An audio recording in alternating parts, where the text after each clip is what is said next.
Hi everyone, అందరూ బాగుండాలి, అందరూ నేను ఉండాలి. పండుగ వచ్చేస్తుంది కదండి.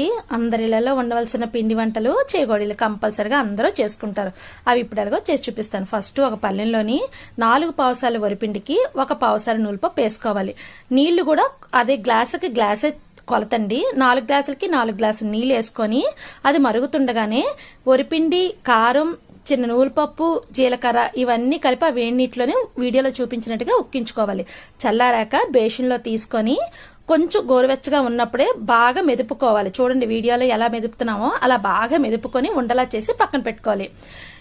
ఆ ప్లేట్ మూత పెట్టుకోండి. అలాగైతేనే కొంచెం ఆవిరికి కొంచెం ముద్దగా కొంచెం సాఫ్ట్గా అవుతుంది అన్నమాట పిండి. అలాగ పీట వేసుకొని కొద్దిగా ఆయిల్ చేతులకి రాసుకొని మనం ఏ పీటతో అయితే చేగులు చేసుకుంటున్నామో దాని మీద ఒక ఆయిల్ రాసుకొని వీడియోలో చూపించినట్టుగా మీకు ఏ సైజులో కావాలంటే ఆ సైజు చేగోడీలు ఇలా రెడీ చేసుకొని ఉంచుకోండి.